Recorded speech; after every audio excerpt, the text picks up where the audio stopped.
Davao, uko vizuri? Fresh, niko poa kabisa, namshukuru Mungu. Mechi imemalizika salama, tunajiandaa kesho kurudi Dar es Salaam. Ilikuwa mechi ya namna gani leo hii dhidi ya Simba mkipata sare bila magoli? Ilikuwa mechi ngumu mpaka unaona Djigui Diarra anaibuka man of the match.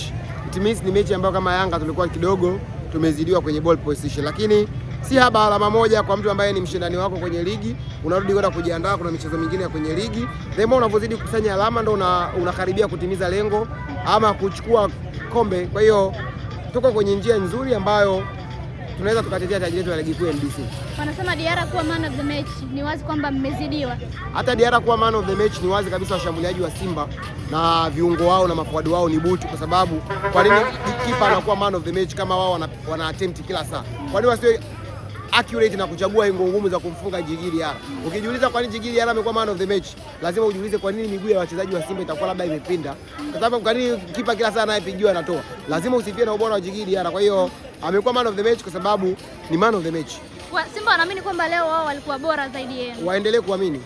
Waendelee kuamini. Mimi nawashauri nini? Kama wewe unaamini ni bora Yanga ikiwakosa wachezaji wake muhimu kama Pacome, Mzize, Boka, ya Ukwasi, ndio unaona timu yako ni bora kuliko Yanga, ni sawa, na wana uhuru wa kuzungumza hilo kwa sababu ndio timu yao na ndio maoni yao, lakini jiulize kwenye michezo 10 ya mwisho au Simba wamepata matokeo ya aina gani dhidi ya Yanga? Mwenyewe ukishapata jibu ndio utajua nani ni mbaazi kosa maoa usingizia jua. Sisi tunarudi kwenda kujipanga, tuna mchezo mwingine mgumu dhidi ya Singida Black Stars na chochote kinaweza katokea. Kwa hiyo maandalizi yanaanzia sasa hizi baada ya mchezo huu wa Simba. Tunaangalia mchezo unaokuja. Pengine leo hii mnajutia kile ambacho kimetokea leo hii, kukosa alama 3 mkiwa nyumbani dhidi ya mnyama. Na sisi kawaida yetu tunachukua alama 3 yule mnyama akiwa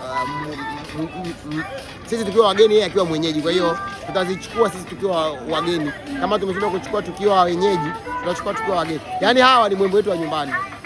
Tunatikisa maembe leo, tukujisikia kutikisa maembe, na ndio maana muanguaji wetu maembe Pacome Zouzoua alikuwa yupo. Kwa hiyo hatutikisi leo maembe, lakini tutahakikisha hata yakianguka hayatuanguki kichwani. Kwa hiyo tunarudi kwenda kujipanga. Itoshe kusema tunarudi kwenda kujipanga. Sisi tumeridhika na matokeo, na sisi kwetu draw dhidi ya Simba ni wao wameshinda. Kwa hiyo tunawapa pongezi kwa wao kushinda. Shukrani sana. Shukrani sana.